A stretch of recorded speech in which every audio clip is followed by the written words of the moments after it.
So very good morning to one and all. Today we are for the lecture of second year BMS और आज हम लोग consumer behaviour subject में आज जो टॉपिक देखने वाले हैं that is the Freudian and non Freudian theory, Freudian and neo Freudian theory. तो ओवरऑल अगर हम लोग आसान भाषा में कहें तो ये एक साइकोलॉजिकल कॉन्सेप्ट है जिसको आज हम लोग देखने वाले हैं। और जब चीज़ें साइकोलॉजिकल होती है तो it is really difficult to understand, क्योंकि प्रॉब्लम ये है कि इसमें जो आप टर्मिनोलॉजीज जो हैं वो थोड़े से डिफिकल्ट होते हैं, which is difficult to understand. इसको समझना थोड़ा सा आप कह लीजिए इट इज़ क्वाइट डिफिकल्ट। तो आज हम लोग जो सेशन है हमारा, इसमें आपको रेगुलर मैं कह रहा हूँ पूरी तरह से आपको कंसंट्रेट करना पड़ेगा। दूसरी बात, अगर कोई भी टर्म आपको नहीं समझ रहा है तो आफ्टर लेक्चर आप मुझसे पूछ सकते हो। You can see my contact number and email ID is here. You can contact me. I will definitely make it clear. Now, without any delay, let us start the one of the most basic and the most beautiful theory of psychology which is used in consumer behavior also, that is Freudian and Neo-Freudian theory. So guys, Freudian theory को Freudian theory क्यों कहा जाता है? Because it was given by Sigmund Freud. Sigmund Freud he is also known as father of psychology. आज आप जो भी psychological studies देख रहे हो, ये सारी की सारी साइकोलॉजिकल स्टडीज फ्रूड के ही व्यू पर बेस करती है। आप कह लीजिए फ्रूड के व्यू के बेस पर ही ये सारी थ्योरीज जो वो डेवलप की गई है। He is consider as father of psychology because he create a psycho analysis therapy, psycho analysis theories आप कह लीजिए, जिसके बेस पर ओवरऑल साइकोलॉजी डिपेंड करता है। तो he was a creator of psychotherapy and psycho analysis. जो आज हम लोग चीज़ें देखते हैं हिप्नोटिज्म करके, या जो माइंड के प्रॉब्लम्स उनको सॉल्व किया जाता है, जो साइको एनालिसिस किया जाता है, ये सब कुछ जो थ्योरीज है ये एक्चुअली इन्हीं के द्वारा दी गई थी। He was a great neurologist and psychologist आप कह सकते हो। तो फ्लूइड अपने आप कह लीजिए अपने फंक्शनिंग में इतने ज़्यादा इम्प्रूव थे, या इतने ज़्यादा आप कह लीजिए एक्सपर्ट थे कि he studied his patients dream closely.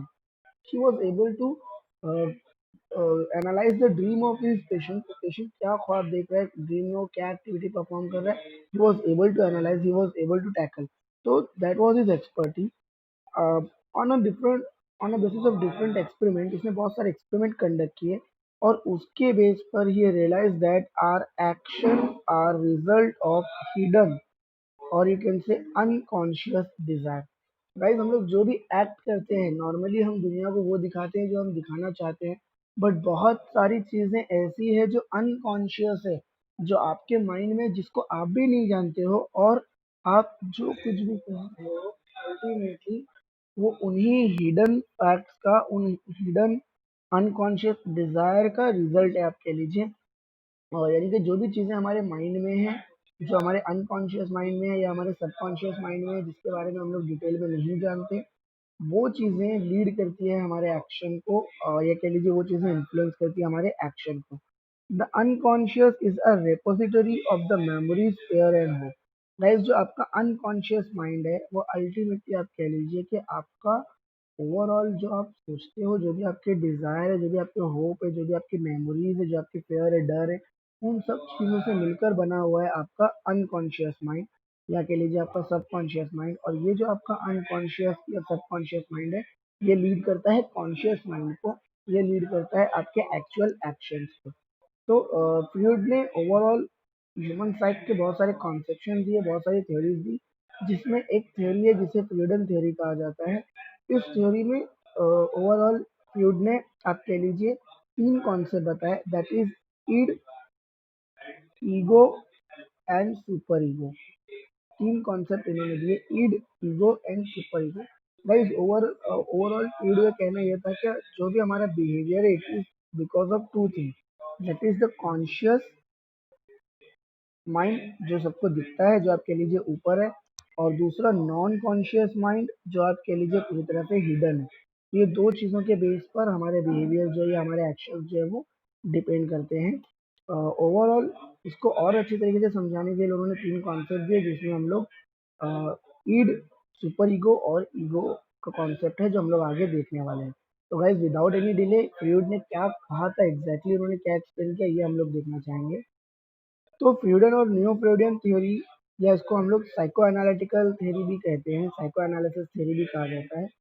तो as a father of psychology, जब फ्रूड ने कह लीजिए साइकोथेरेपी स्टार्ट किया, जब फ्रूड ने psycho analytic theory of personality start किया, तो उसी के बाद आप कह लीजिए उसको फेम मिला। तो ये जब साइको एनालिटिक थ्योरी दी गई फ्रूड द्वारा, तो ये थ्योरी बहुत फेमस हो गई, और इसके ज़रिए आप कह लीजिए पर्सनालिटी का वो थ्योरी था जिसके बेस पर फ्रूड जो है वो फेमस हो गए, and he became the father of psychology. In fact, this theory is regarded as a cornerstone of modern psychology. Guys, इसके बाद में साइकोलॉजी की बहुत सारी स्टडीज की गई, बहुत सारी थ्योरीज दी गई, लेकिन फ्रूड का ये जो थ्योरी था दैट वाज द बेस, और इसीलिए इसको कॉर्नर स्टोन कहा गया है। यानी कि इसी के बेस पर आप कह लीजिए बाकी सारी जो थ्योरी है वो दी गई। तो सिगमंड फ्रूड जो है, इसकी थ्योरी जो थी वो कुछ एजम्पशन के ऊपर बेस्ड थी। क्या एजम्पशंस थे वो हम लोगों को देखना है। He assume that unconscious need drives lie at the heart of human motivation and personality। तो गाइज, ओवरऑल फ्रूड ने क्या कहा था? फ्रूड ने कहा था कि जो भी हमारा अनकॉन्शियस नीड्स है, जो हमारे अनकॉन्शियस डिजायर है, मान लीजिए कि वो डिजायर जो पूरे नहीं हुए, वो चीजें जो अंदर ही है, जो हमें भी कुछ चीजें नहीं पता है, बट जो हमारी ख्वाहिशें हैं, और वो अल्टीमेटली आप कह लीजिए ड्राइव करती हैं हमारे हार्ट को, हमारे माइंड को, और हमें मोटिवेट करती है। तो ओवरऑल हमारी जो पर्सनालिटी है, that is the result of this unconscious needs. ये जो अनकॉन्शियस नीड्स है, इसी का रिजल्ट है हमारी ओवरऑल पर्सनालिटी, आप कह लीजिए। आगे बढ़ते हैं, क्या कहा गया? The socialization process that take place within a people in a social setup has huge impact on individual behavior. Freud explained much of how the psyche or mind operate, and proposed that human psyche is composed of parts within the awareness beyond our awareness। क्या कहा गया है कि overall देखिए, the part of society in which we live actually impact our behaviour. जिस भी society में आप रह रहे हो दोस्तों, उसका इम्पैक्ट आपके ऊपर होता है, क्योंकि आपका ये जो अनकॉन्शियस माइंड है, या आप कह लीजिए इसमें कुछ ऐसे फैक्टर हैं, या आप कह लीजिए इसमें कुछ ऐसे स्टोन से, आप कह लीजिए, जो इन्हीं सोशल नॉर्म्स से, इन्हीं सोसाइटी के सोशलाइजेशन प्रोसेस से मिलकर बने हैं। तो ओवरऑल फ्रूड क्या कहते हैं कि एक साइक, या कह लीजिए माइंड, जब ऑपरेट होता है, तो ओवरऑल ये इन सारे चीज़ों का कंपोजिशन है, या कह लीजिए इन सारी चीज़ों का कॉम्बिनेशन है, जिनमें से कुछ चीज़ें हम जानते हैं, कुछ चीज़ें हम नहीं जानते। तो दोस्तों, जो चीज़ें हम जानते हैं that is the part of awareness, are awareness, that is the consciousness. And जो चीज़ें हमारे अवेयरनेस के बियॉन्ड है, जो अपने खुद के बारे में हम भी नहीं जानते, वो है हमारा अनकॉन्शियस माइंड, आप कह लीजिए। तो कॉन्शियस और अनकॉन्शियस, इन दोनों चीज़ों के बेस पर हमारा माइंड ऑपरेट होता है। इन इन दोनों फैक्टर के बेस पर ओवरऑल आप कह लीजिए हमारा बिहेवियर या हमारी पर्सनालिटी डिपेंड करती है। He said that all behavior within an individual cannot be explained, much less in subconscious। तो गाइस, दो बातें हैं जो भी हमारा आपके बिहेवियर है, आप कह लीजिए दो बातें हैं। एक वो विच कैन बी एक्सप्लेन, जिसको आप एक्सप्लेन कर सकते हो। तो जो बिहेवियर एक्सप्लेन किया जा सकता है ना, वही होता है कॉन्शियस बिहेवियर। वो कॉन्शियस है, आप कह लीजिए उसको इजीली एक्सप्लेन किया जा पा रहा है। एक बिहेवियर होता है which can not be explain, जो आपको भी नहीं पता कि आपने वैसे बिहेव क्यों किया, जिसको आप एक्सप्लेन नहीं कर सकते। तो वो आपका नॉन कॉन्शियस, या कह लीजिए सबकॉन्शियस पार्ट होता है, जिसके बारे में आपको भी पता नहीं होता। लाइक आप ड्रीम में जो भी कुछ करते हो, नींद में आप जो बातें वगैरह कर रहे हो, वो सारी की सारी नॉन कॉन्शियस चीजें हैं। आप जागते हुए जब बातें कर रहे हो, that is the conscious thing. Guys, यूँ समझ लीजिए कि जो कॉन्शियस पार्ट है, it is the part which can be control by you, जिसको आप कंट्रोल कर सकते हो। नॉन कॉन्शियस या सबकॉन्शियस चीजें वो है which can not be control by you, जिसको आप कभी भी कंट्रोल नहीं कर पाओगे। आगे बढ़ते हैं। तो ओवरऑल इस थ्योरी में तीन कॉन्सेप्ट बताए गए हैं, तीनों कॉन्सेप्ट आप एकदम ध्यान से सुनिए। बहुत ही बेसिक और बहुत ही सिंपल कॉन्सेप्ट है। चलिए, सबसे पहले कॉन्सेप्ट की बात करते हैं। The first concept is id. दिखने में जितना छोटा उतना ही इजी, आप कह लीजिए। ईड जो है, ये आपकी इंस्टिंक्ट डिजायर है, आप कह लीजिए, या फिर आप कह लीजिए ये आपकी इमीडिएट डिजायर है। इमीडिएट डिजायर, जिन्हें आप हमेशा पूरा करना चाहते हो, गाइज एक बात आप समझ लीजिए कि जब एक व्यक्ति बॉर्न होता है, जब एक व्यक्ति का जन्म होता है तो बाय बॉर्न कोई ना कोई डिजायर उसके होते हैं, कुछ ना कुछ जरूरतें होती है and that lead to eat. जैसे मान लीजिए एक बच्चे का जन्म हुआ, तो आप कह लीजिए कि बच्चे के जन्म के साथ ही, बच्चे का जन्म होते ही उसे दूध की जरूरत है। That particular need is lead to feed, आप कह लीजिए ये जो नीड है ये ईट को लीड करता है। फ्रूड की साइकोएनालिटिकल थ्योरी में ओवरऑल क्या बताया गया, that the id operate based on the pleasure principle. Guys id ऐसी नीड है जिसको आप सेटिस्फाई करना ही चाहते हो, ये इंस्टिंक्ट होता है, इमीडिएट होता है, आप जल्दी से इसको सेटिस्फाई करने की कोशिश करते हो। It stress on immediate fulfilment of their needs, आप उसको हमेशा इमीडिएटली फुलफिल करके प्लेजर फील करना चाहते हो। Id personality component made of unconscious psych energy which satisfy basic urge, need and desire. क्या कहा गया कि ईड जो है वो किन चीजों से मिलकर बना है, तो गाइस ये अनकॉन्शियस नीड्स जो है आपकी उनसे बना है, जिसे आप हमेशा पूरा करना चाहते हो, जिसे आप हमेशा फुलफिल करना चाहते हैं। दूसरा इसके बाद जो कॉन्सेप्ट है guys, that is your super ego. अब सुपर ईगो क्या है, तो सुपर ईगो देखिए, ईड जो है आप आसान भाषा में कह लीजिए, ईड आपका जिद है कि यस मुझे ये करना ही है, एनी हाउ मुझे ये करना है, किसी भी कीमत में मुझे ये करना है। मैनी अ टाइम वो जो ज़रूरत है आपकी वो सही हो सकती है, मैनी अ टाइम वो जो ज़रूरत है आपकी गलत हो सकती है। सुपर ईगो क्या होता है, सुपर ईगो वो चीज़ है जो आपको एक गाइडलाइन प्रोवाइड करता है जजमेंट करने में कि आपको क्या करना चाहिए या क्या नहीं करना चाहिए। Super ego is totally based on morality, कि सोसाइटी में क्या एक्सेप्टेबल है। गाइस मैं सिंपल टर्म्स में अगर मैं आपको बताऊं, बहुत सारी चीज़ें ऐसी है जो आप करना चाहते हो but that is against the social norms. तो गाइज वो चीज़ें जो सोशल नॉर्म्स के अगेंस्ट है फिर भी आप उसको करना ही चाहते हो। अगर आप उसे करना ही चाह रहे हो, आपका बहुत स्ट्रांग, आप कह लीजिए बहुत स्ट्रांग नीड है, तो in that case that will be the part of your id, वो आपके ईड का पार्ट है। लेकिन the thing which is totally based on morality, जो मोरालिटी पे डिपेंड करती है, जहां आप सोशल नॉर्म्स के अकॉर्डिंगली, सोसाइटी के रूल्स के अकॉर्डिंगली जजमेंट करते हो ना, that is called as your super ego. So guys, it is the aspect of personality that hold all our moral standard idols that we acquire from both, that is our parents and society। Parents और society से जो भी मुझे आप कह लीजिए आप कह लीजिए जो भी मुझे आप आसान भाषा में कह लीजिए संस्कार मिले हैं, या जो भी जो गाइडलाइंस मुझे बताई गई है, जो भी सोशल एथिकल नॉर्म्स मुझे बताए गए हैं, वो सारी चीज़ें आप कह लीजिए सुपर ईगो का पार्ट है। आसान भाषा में कहूँ तो सुपर ईगो के अंडर में आप कह लीजिए कि आपका जो माइंड है वो आपको सही चीज़ें, जो सोशली एक्सेप्टेबल चीज़ें हैं वही करने के लिए कहेगा। अब गाइज ईड जो है वो जिद का पार्ट है, सुपर ईगो जो है आप कह लीजिए वो आपको एक समाधान बताता है। इन दोनों को कंबाइन करके कॉमनली बनता है आपका ईगो। दोनों को कंबाइन करके आपका ईगो स्टेट जो है वो डेवलप होता है। तो ईगो क्या है, ego is the state of awareness which think of you as separate from the other. ये वो चीजें जो आपको लोगों से अलग करती है। गाइस ईड में जहां आप बहुत जिद्दी हो और सुपर ईगो जहां पर आप बहुत ज्यादा मोरल वैल्यू हो, ईगो आपको इन दोनों के बीच में बैलेंस क्रिएट करके रियलिटी जो है वो शो करने की कोशिश करता है। It always think of the glories of past and hope of the future and focuses on guiltness, आप कह लीजिए पास्ट में आपसे जो गलतियां हुई है उसके ऊपर आप गिल्ट फील करते हो और फ्यूचर में उस गलतियों को ना करने की कोशिश करते हो, कह लीजिए। It always think what was and what could be, क्या हुआ और क्या हो सकता था, यानी कि आप जब भी कोई पास में मिस्टेक करते हो उसको इम्प्रोवाइज करते हो, that is your ego state, इसको आप ईगो स्टेट में करते हैं। अब मैं आपको एग्जांपल दूंगा गाइस जिसके थ्रू हम लोग इन तीनों कॉन्सेप्ट को समझने की कोशिश करेंगे। मान लीजिए कि आपने एक मर्सिडीज कार ली है, मर्सिडीज कार है आपके पास में, तो आपको भी पता है कि मर्सिडीज कार है यार, मैं इसको 350 किलोमीटर पर आवर की स्पीड पर दौड़ाना चाहता हूँ। 350 पर आवर इस स्पीड से आप अपना जो मर्सिडीज कार है उसको दौड़ाना चाहते हो।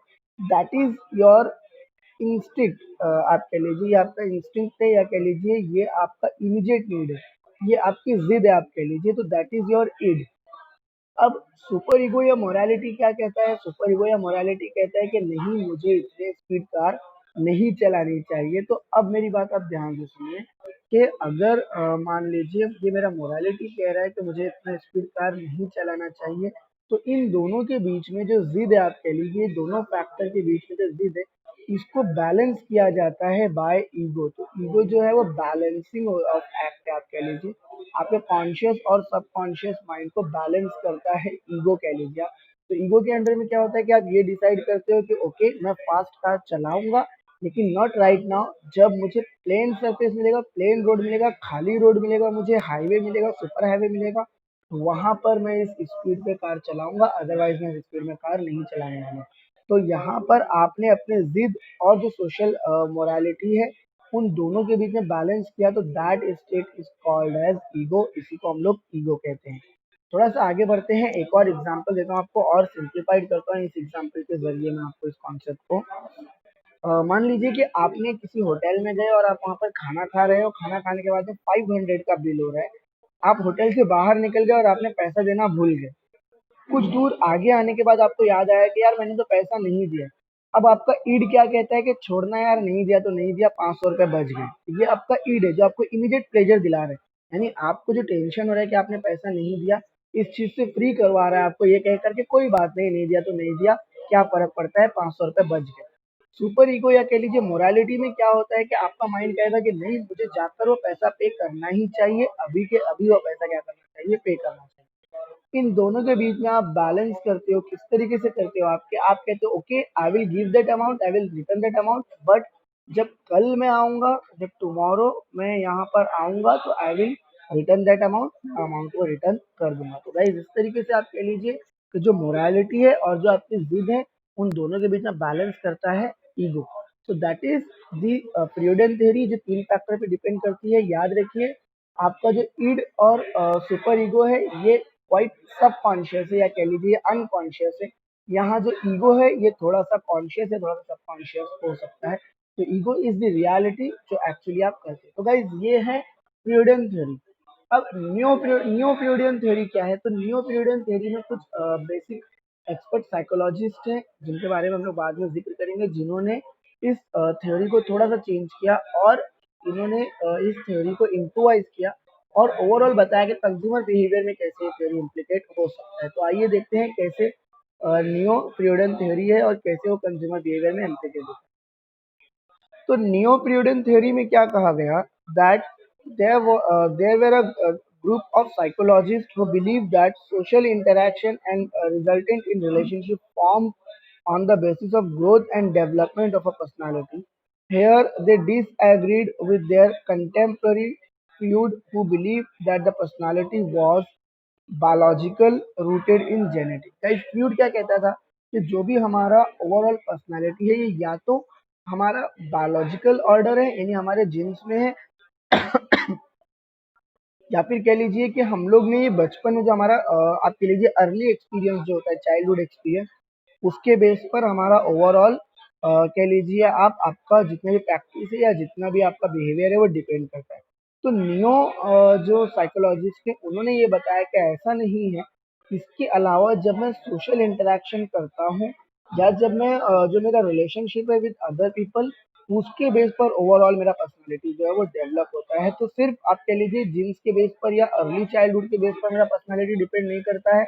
लाइफ टाइम जो भी एक्सपीरियंसेस मेरे साथ में होते जाते हैं, जो सोसाइटी में मैं रह रहा हूँ, उसके अकॉर्डिंगली ओवरऑल जो मेरा आप कह लीजिए पूरा का पूरा मेरा जो पर्सनालिटी है वो बिल्ट होता है, आप कह लीजिए। This researcher who led emphasise on a process of socialisation came to known as neo. तो ये जो रिसर्चर थे जो जिन्होंने सोशलाइजेशन के कॉन्सेप्ट के ऊपर एम्फेसाइज किया, उन्हें नियो कहा जाता है। तो that is neo Freudian theory, आप कह लीजिए। To form the personality social relationship are very important, ऐसा नियो फ्रीडन थ्योरी में कहा गया। आगे बढ़ते हैं हम लोग। Guys based on this consumer behaviour में कंज्यूमर्स को ओवरऑल जो कंज्यूमर पर्सनालिटीज है उनको तीन कैटेगरीज में क्लासिफाई किया गया, आप कह लीजिए। That is the compliant personality, aggressive personality and detach personality, you can से।